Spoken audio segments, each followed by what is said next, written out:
یہ بہتی ندیوں کا شور ہوگا اور یہ نیچے سے پانی بہ رہا ہوگا تو کسی انسان کو ہو سکتا ہے پانی اچھا نہ لگتا ہو، یا کسی انسان کے لیے صحرا کی ریت اس کو زیادہ فیسینیٹ کرتی ہو، تو یہ قرآن مجید میں جو نعمتیں بتائیں گے یہ میرے لیے تو کسی طور پہ فیسینیشن کا باعث نہیں بنتی، تو اس کو بھی ہم یہ بتاتے ہیں کہ یہ تمہیں نہیں بتائیں، یہ اپنے اولین مخاطبین کو بتائیں، ان کے اندر جو سینس ہے اس کو تم اخذ کرو، ان کے اندر جو مقصد ہے اس کو تم لے لو، وہ کیا ہے؟ وہ قرآن مجید نے دوسری جگہ پہ بیان کیا ہے، وَلَكُمْ فِيهَا مَا تَشْتَهِي أَنفُسَكُمْ، تمہارے لیے اس جنت میں وہ کچھ ہوگا جو تم چاہتے ہو، یعنی تمہارے دل کی جو آرزویں ہیں، تمہارے خواہشات اور تمنائیں ہیں، ان کو وہاں پر خدا پورا کر دے گا۔ لیکن جو خدا نے چیزیں بتائی ہیں اس کے لیے تشبیہ کا طریقہ اختیار کیا ہے، تو اب تشبیہ کے طریقے کو اختیار کرنے کے بعد خدا تعالیٰ نے ایک اور بات بتائی ہے، اور وہ انسانوں کے فہم اور مزاج کو سامنے رکھ کر بتائی ہے کہ جب کبھی بھی میں کسی چیز میں اس طرح تمثیل کا طریقہ اختیار کروں اور متشابہ انداز میں، ملتے جلتے انداز میں اس کو بیان کروں، تو وہاں پر تمہارا رویہ کیا ہونا چاہیے؟ اس کو دیکھیں، سورہ آل عمران میں اللہ تعالیٰ نے بیان کیا اور وہ بتایا کہ اللہ تعالیٰ کے جو تم سے مطالبات ہیں وہ محکمات ہیں، ان کے اندر کسی شک و شبے کی کوئی گنجائش نہیں، اس کے لیے عالم دیدہ اور عالم نادیدہ کے اندر تمہارے علم کی بھی کوئی رعایت نہیں، وہ سب واضح ہیں، بین ہیں، کھول کے رکھ دی گئی ہیں۔ لیکن وہ جو نادیدہ عالم ہے اس کے بارے میں اللہ نے یہ طریقہ کار اختیار کیا، اس طریقہ کار میں یہ چیز پیش نظر رکھو کہ جن لوگوں کے دلوں میں زیغ ہوگا، ٹیڑھ ہوگی، کجی ہوگی، وہ ان متشابہات کی حقیقت کے در پہ ہو جائیں گے۔ ہم متشابہات کا معنی جانتے ہیں، اس کا مفہوم جانتے ہیں، جو الفاظ اس میں استعمال کیے گئے ہیں وہ میرے اور خدا تعالیٰ کے درمیان مشترک حقیقت بن چکے ہیں، نہر ہے، محل ہے، پانی ہے، لیکن اس کی حقیقت کیا ہوگی، وہ اس کی عملی صورت کیا ہوگی، اس کا مصداق کیا ہوگا، یہ اللہ تعالیٰ کہتے ہیں کہ اگر تم جاننے کے درپے ہوتے ہو تو یہ خدا کے دین میں ایک بڑی گمراہی ہے۔ اور فرمایا راسخون فی العلم جو ہوتے ہیں وہ ان حقائق کو جیسے بیان کیا گیا ہے جو ان کا مقصد ہے اس کے لحاظ سے پرسیو کرتے ہیں۔ تو فکری گمراہی کا یہ بہت بڑا زینہ ہے کہ ہم متشابہات کی حقیقتیں متعین کرنے لگ جائیں، اور وہ چیزیں کہ جو ہم نے نہیں دیکھی اور ہم تک اس طرح تمثیل کی صورت میں پہنچائی گئی ہیں ان کے عملی مصداقات اور ماڈلز بنا کے لوگوں کے سامنے رکھ جائیں، یہی وہ غلط فہمی ہے، یہی وہ غلطی ہے جو صوفیہ حضرات نے خدا کے وجود کے باب میں اپنائی۔ اس کی ذات کا ہمیں کوئی تعارف نہیں ہے، لیس کمثلہ شیء، اللہ تعالیٰ نے اپنی صفات بتائیں، ایٹریبیوٹ بتائے اور کہا کہ ان ایٹریبیوٹ کا کچھ حصہ تمہارے اندر بھی رکھا ہوا ہے، میرے اندر بھی رحم ہے، میرے اندر بھی ظلم ہے، میرے اندر بھی عدل ہے، یہ سب چیزیں کامل شکل میں خدا کے موجود ہیں، تو میں صفات سے اس کا تعارف حاصل کرتا ہوں، لیکن آپ ذات کے در پہ ہو جائیں، آپ اس ذات کی گتھیاں سلجھانے لگیں، اس کی ماہیت طے کرنے لگیں، اس کے وجود کا احاطہ کرنے لگیں، تو یہاں سے وہ ساری کی ساری گمراہی کا رشتہ پھوٹتا ہے جو ہم تصوف میں دیکھتے ہیں۔ پھر کیا ہوتا ہے؟ آپ ذات بہت کو زیر بحث لے کر آتے ہیں، اور پھر اس کے بعد وحدت الوجود، وحدت الشہود کے نظریات اس سے پیدا ہوتے ہیں، اور گمراہیوں کا ایک لامتناہی سلسلہ جس میں آپ پڑ جاتے ہیں۔ تو پہلی تنبیہ جو بندہ مومن کو قرآن مجید کو پڑھنے کے بعد پیش نظر رکھنی چاہیے کہ جتنا کچھ اللہ نے بتا دیا ہے اس سے رائے آگے نہیں جانا، اور بتانے کا مقصود مجھے وہ سینس کمیونیکیٹ کرنا ہے، نہ کہ میں اپنے ذہن کے اندر اس سینس کو سامنے رکھ کے ماڈلز بنانا شروع کر دوں۔ یہ پہلی چیز ہے کہ جنت جہنم متشابہات کے پس منظر میں متعارف کرائی گئی ہے۔ دوسری چیز یہ ہے جو آپ کا سوال ہے کہ جس وقت یہ کروایا گیا اس وقت جنت اور جہنم کی تصویر کھینچی گئی، تو اس تصویر کے اندر بعض چیزیں زیر بحث آ گئیں جن کو میں اور آپ سمجھتے ہیں، انہی میں سے ایک چیز حور بھی ہے۔ یہ حور کا لفظ، اس پر بڑی تفصیل سے ہم نے گفتگو کی ہے 23 اعتراضات کی سیریز میں۔ جو لوگ اس حوالے سے جو روایتی نقطہ نظر ہے اس کو سامنے رکھ کر ہمارے نقطہ نظر کا تقابل کرنا چاہتے ہیں، وہاں پر جائیں اور اس سیریز کو شروع سے آخر تک دیکھیں۔ جنت کی حور اس کا عنوان ہے۔ وہاں پر غامدی صاحب نے یہ بتانے کی کوشش کی ہے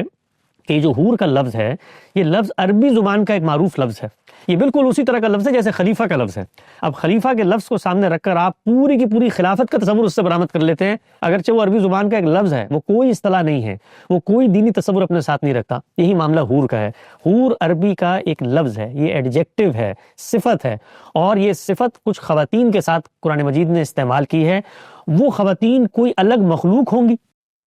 ہم یہ کہتے ہیں کہ جن خواتین کی صفت کے ساتھ اس کو قرآن مجید میں استعمال کیا گیا ہے وہ جنت کی انہی خواتین کی صفت ہے جن کو اللہ نے جنت کے لیے منتخب کر لیا ہے۔ وہ وہی خواتین ہیں جن کے بارے میں پورا قرآن مجید یہ بتاتا ہے کہ ان کو ارادے اختیار کے امتحان میں ڈالا گیا تھا، وہ اپنے استحقاق کی بنیاد پہ جنت میں داخل ہوں گی۔ داخل ہونے کے بعد اللہ تعالیٰ ان کے حسن میں، ان کے جمال میں، ان کی شخصیت میں، ان کے رنگ روپ میں اس طرح کا غیر معمولی اضافہ کر دیں گی کہ وہ آہو چشم ہو جائیں گی، یعنی آنکھوں کو لبھانے والی ہو جائیں گی۔ اس کو عربی زبان میں حور سے تعبیر کیا جاتا ہے۔ یہ بات ہے جو قرآن مجید میں زیر بحث ہے۔ اس بات میں کہیں اس چیز کی بھی نفی نہیں ہوتی کہ اللہ تعالیٰ انسانوں کے لیے اور انسانوں کے مطالبے پر اور اس کی تسکین کے لیے کوئی الگ سے مخلوق پیدا کر کے وہاں مہیا نہیں کرے گا. اس کی سرے سے کوئی نفی نہیں ہوتی, نہ نفی ہوتی ہے نہ یہ زیر بحث ہے. اگر کچھ لوگ اپنے دل میں یہ خواہشات رکھتے ہیں کہ اللہ تعالیٰ وہاں پر انہیں کوئی اور مخلوق دے دے, تو قرآن مجید نے کیٹیگوریکل جواب دے دیا ہے کہ جنت کے بارے میں وَلَكُمْ فِيهَا مَا تَشْتَهِي أَنفُسُكُمْ, تمہیں وہ کچھ ملے گا جو تم چاہتے ہو. لہٰذا نہ قرآن مجید سے کسی علیحدہ مخلوق کے حور ہونے کا تصور برآمد کیا جاتا ہے, اور جو چیز قرآن مجید میں زیر بحث ہے وہ انہی عورتوں کو بطور صفت کے اللہ تعالیٰ نے بیان کر دیا ہے کہ یہ اتنی آہو چشم ہوں گی, یہ اتنی لبھانے والی, نظر کو بھانے والی خواتین ہوں گی. یہ چیز ہے جو حور کے تصور سے متعلق ہے. اس میں ایک تیسری چیز اس کی طرف میں آخر میں اشارہ کرنا چاہتا ہوں, وہ یہ کہ جب بھی کوئی روایت وجود پذیر ہوتی ہے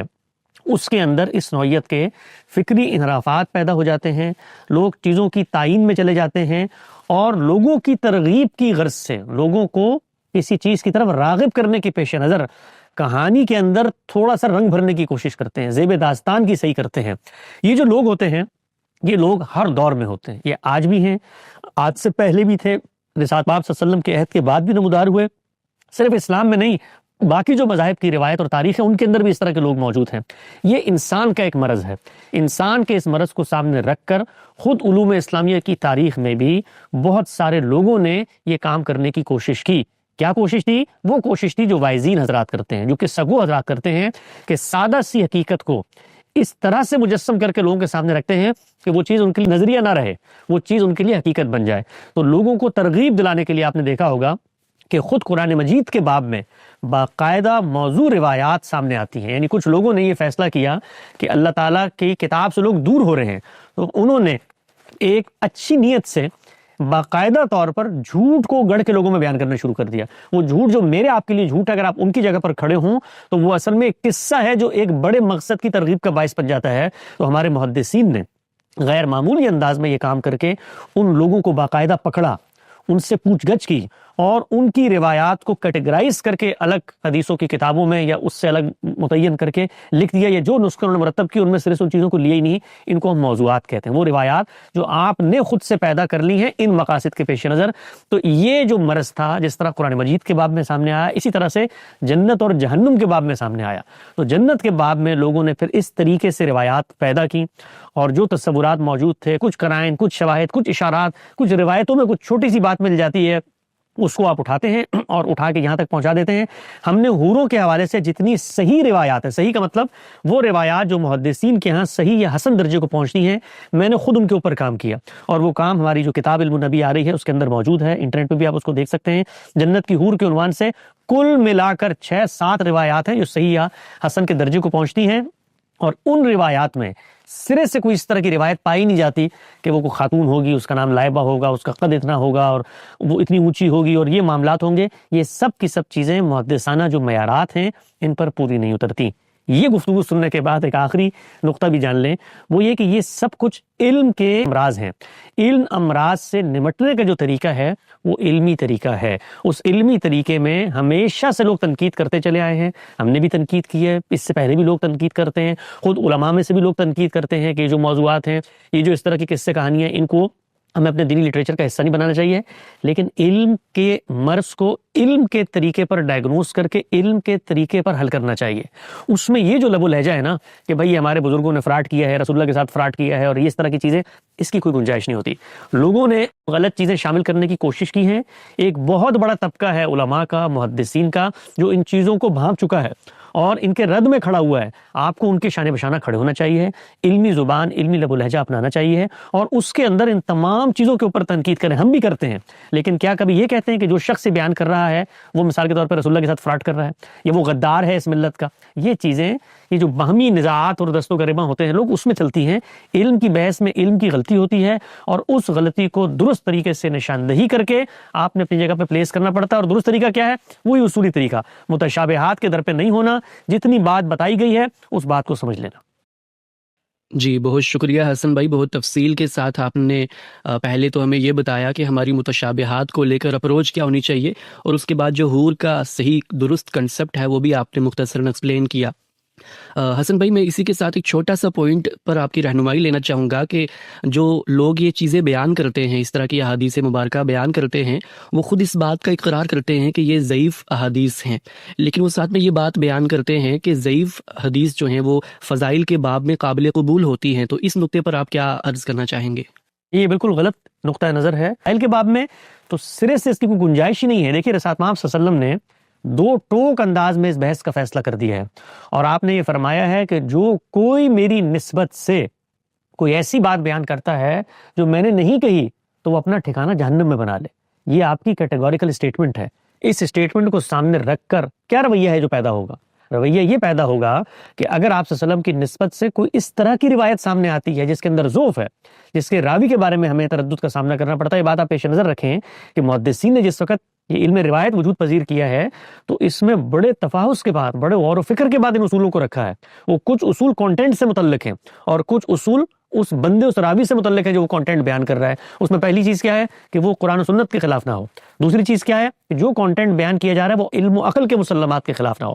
اس طرح سے جو بندہ زیر بحث آتا ہے وہ بندے کے ساتھ پہلی چیز کیا ہے کہ وہ صادق ہو، اس کے اندر صدق پایا جاتا ہو، وہ چیزوں کو گڑھ کے بیان کرنے کی شہرت نہ رکھتا ہو، وہ دیانتدار ہو، وہ امین ہو. یہ چیزیں اس کے کریکٹر کو واضح کرتی ہیں. دوسری چیز کیا ہے کہ جس سے بیان کر رہا ہے اس کے ساتھ سلسلہ سند کا اتصال ہو. اور تیسری چیز کیا ہے کہ بیان کرنے والا اپنی ایمانداری، اپنی صداقت کے ساتھ ساتھ اس بات کو کیپچر کر کے بیان کرنے کی صلاحیت رکھا، گویا اس کا حافظہ ہو. یہ سب چیزیں کیوں متعین کی؟